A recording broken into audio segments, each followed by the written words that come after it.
হিন্দু ধর্মে মন্ত্র হল এক মহান শক্তিশালী অস্ত্র। মন্ত্রের এই ভয়ঙ্কর শক্তি সম্পর্কে শুধুমাত্র হিন্দু ধর্ম নয়, অন্যান্য সমস্ত ধর্মই ওয়াকিবহাল। আমাদের মনকে যে তাড়ন করে বা ত্রাণ করে তাই মন্ত্র। আধ্যাত্মিক জগৎ মন্ত্র ছাড়া চলে না। আমরা দীক্ষার মাধ্যমে গুরুর কাছ থেকে পবিত্র মন্ত্র লাভ করে থাকি, যা জপ করলে আমাদের জীবন পাল্টে যায়। গুরু প্রদত্ত মন্ত্র ছাড়াও সনাতন ধর্মে এমন অনেক মন্ত্র আছে যা প্রাত্যহিক পাঠ করলেও আমাদের দৈনিক জীবন যাত্রা পাল্টে যেতে পারে। আমরা এক ভয়ঙ্কর ধনাত্মক শক্তি নিজেদের মধ্যে অনুভব করতে পারি, আর এই শক্তি আমাদের কর্ম, লক্ষ্য, অর্থ সব কিছুর ওপর প্রভাব বিস্তার করে আমাদের সমস্ত কষ্ট দূর করে দিতে পারে। সকাল থেকে রাত অবধি প্রতিটা পদক্ষেপে এক একটি সুন্দর এবং শক্তিশালী মন্ত্র হিন্দু ধর্মগ্রন্থে পাওয়া যায়। কিন্তু আজকালকার ব্যস্ত জীবনে প্রতি মুহূর্তে এই সকল মন্ত্রের ব্যবহার আমাদের পক্ষে কঠিন হয়ে যায়। তাই কেবলমাত্র বিশেষ কয়েকটি মুহূর্তে বিশেষ কিছু মন্ত্রের প্রয়োগ করে আমরা আমাদের জীবনকে সুন্দর করে তুলতে পারি। সেই সমস্ত মন্ত্র কিভাবে, কখন প্রয়োগ করবেন এবং মন্ত্রটি কী, তা আজ আমি জানাবো শুধুমাত্র সনাতনী ভাবনায়।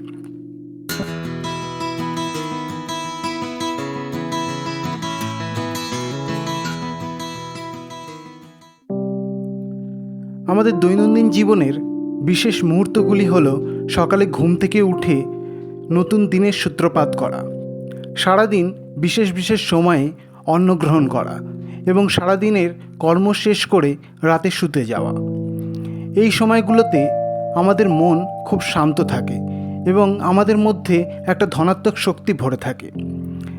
সেই সময়গুলো কিছু বিশেষ মন্ত্র প্রয়োগ করলে সেই শক্তি বর্ধিত হয়ে আমাদের জীবনের সব কিছু শুভ করে দিতে সক্ষম হয়। এতে আপনার দুঃখ, কষ্ট এবং সমস্ত রকম অভাব দূরীভূত হবে, মনে শান্তি পাবেন এবং জীবন আনন্দে ভরে উঠবে।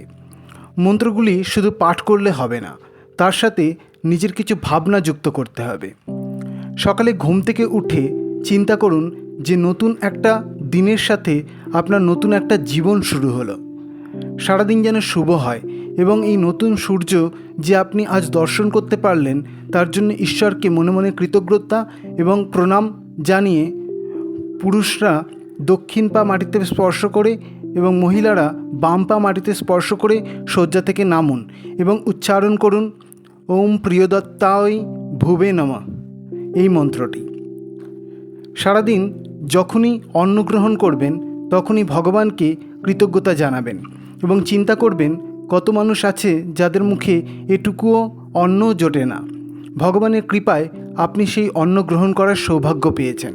এই ভেবে উচ্চারণ করুন ওম ব্রহ্মার্পণমস্তু, অর্থাৎ এই অন্নরূপ হবি আমি ব্রহ্মের বিশাল যজ্ঞতে আহুতি দিলাম। এরপর রাতে শুতে যাওয়ার সময় মন স্থির করে চোখ বন্ধ করে আপনার সারাদিন কেমন কেটেছে এবং কী কী করেছেন তা চিন্তা করুন। যা কিছু ভালো করেছেন বা যা যা কিছু খারাপ করেছেন তার সমস্ত ফল ভগবানের শ্রীচরণে অর্পণ করে ঈশ্বরকে বলুন, আমি সারাদিন যা ভুল করেছি সব ক্ষমা করে আমায় তোমার শ্রীচরণে ঠাঁই দাও। আমি তোমার দাস, তুমি যা যা করিয়েছ আমি তাই তাই করেছি, সবই তোমার কর্ম। আমার অজ্ঞানে যা যা ভুল করেছি আমায় ক্ষমা করে দাও।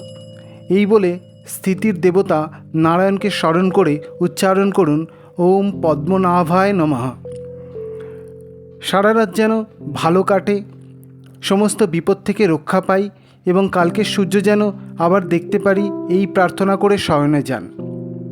1 মাস এইভাবে চললে নিজেই নিজের জীবনে পরিবর্তন লক্ষ্য করতে পারবেন। জয় গুরু।